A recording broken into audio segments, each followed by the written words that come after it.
Magandang araw mga boss. Ang problema po nito, kapag hinandbrake niya yung sasakyan niya, umaaltras pa daw.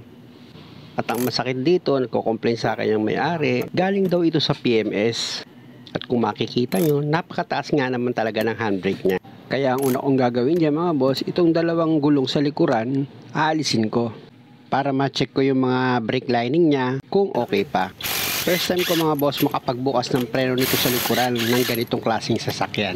Pag natanggal mo na yung gulong mga boss, gumamit ka ng ball hammer para mas maluwag mong matanggal itong brake drum. Ito nga nung makita ko mga boss, grabe dumi. Naku po, sabi sa inyo.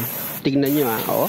Halos yung isang bagong brake cleaner ko, halos dyan lang kukulangin na Oh, grabe dumi niya.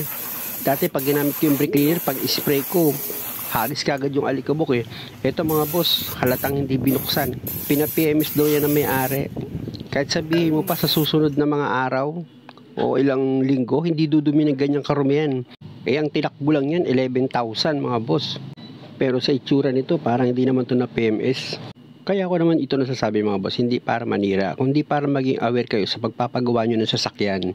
Na yung iba, huwag nyo mamasamain dahil may mga salita ako nakakatulong dito para sa mga may-ari ng sasakyan. Para maingatan sila at hindi sila maloko. Ganun lang naman ang layan ko mga boss. Balik na ako sa trabaho. Bago ka mag-adjust ng brake, itry mo muna itong brake drum kung gaano siya kaluwag. Ayan. Tatansyahin mo muna para alam mo kung gaano ka rami ibibigay mong adjustment. Ang adjuster niya mga boss, ayan yung pipihitin ko. Susundutin mo ng flat screw yan tapos ipapababa mo siya. Mag-a-adjust yan pataas. Pwede mo siyang bilangin pag gusto mo. Kaya lang minsan hindi naman nagkakapare sila ng bilang Baka malito ka lang. Kaya okay lang kung tatansyahin mo na lang. Tapos isalpak mo itong brake drum. Ayan, dahan-dahan mo siya. Kailangan hindi yan medyo maluwag pa, di ba? Mag-a-adjust ka pa ng konti diyan. Ganun ang diskarte mga boss. Unti-unti lang ang pag-adjust, hindi yung bibiglain mo agad. Kasi hindi mo may papasok ang brake drum pag sumobra ka. At pag okay na yung pag-adjust mo, dahan-dahan mong ibalik itong brake drum niya. Dapat pag ikinabit mo yan mga boss, hindi masyadong mahigpit May iikot mo siya hanggat maaari. Hindi kasi pwede na mahigpit ang brake drum mo. Ang possible niyan manikit. At para sigurado ka na hindi hapit at tama yung pagkaka-adjust mo, ikutin mo yung gulong. Dapat maluwag mo siyang maiikot gaya nitong ginagawa ko. Yan, ganyan maluwag siya. Hindi dapat siya pigil. At sana naiintindihan niyo yung sinasabi ko. Mga boss, tandaan nyo, pag nag-adjust kayo ng brake or ng handbrake, lagi sabay yung dalawang likuran. Kaya dito naman ako sa kabilang side. Yan, yung tinanggal ko ang gulong. Kabilang side na tayo mga boss Tuktukan nyo ng kaunti yan para medyo maluwag yung matanggal itong drum brake niya. Hilahin nyo lang yan mga boss. At dahil nga sobrang dumi ng kabilang side, halos maubusan ako ng brake cleaner, dito na lang, gagamit na lang ako dito ng brush. Babawasan ko muna yung grabing dumi niya, tsaka ako ngayon gagamitan ng brake cleaner. Ganun pa rin gagamitin ko pa rin yan ng brake cleaner mga boss. Kaya lang baka kapusin na ako. Dahil hindi talaga pumasok sa isip ko na grabing dumi nun.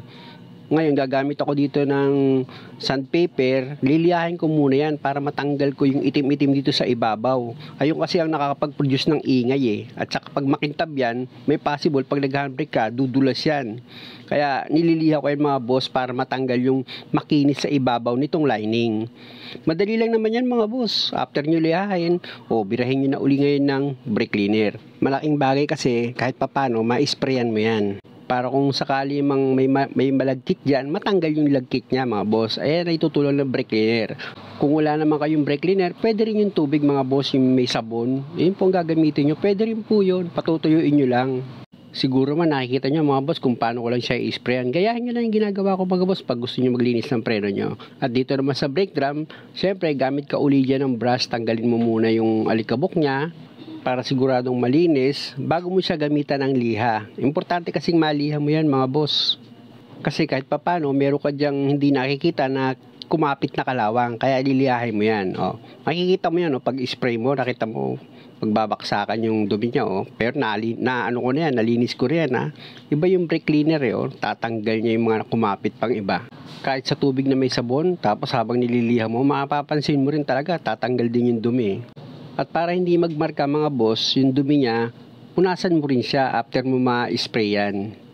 Yan. Ito yung basahan, gamitin mo dyan mga boss Malaking bagay kasi na mapunasan mo yan mga boss para kumintab siya. Kikintab yan pag nalinisan mo siya ng ito yung basahan na punasan mo halimbawa. mas lilinis siya. O, kita mo to, pinunasan ko yan ng tuyong basahan mga boss, yung lining. Tignan nyo, mas luminis siya. O, tignan nyo ito, pagtapos kong punasan ng tuyong basahan. O, di ba, kumintab pa siya. Ganun po ginagawa ko pag ako naglilinis. At pag okay na, malinis na siya mga boss. Ayan yung adjuster niya mga boss, yung pinipihit ko ng flat screw. Pag nag-adjust kayo mga boss, yung hinlalaki nyo nakaipit dyan sa brake shoe para hindi gagalaw-galaw. At dahil nga sukat ko na yan mga boss, siyempre alam ko na kung ilan ang bibigay kong pag-adjust.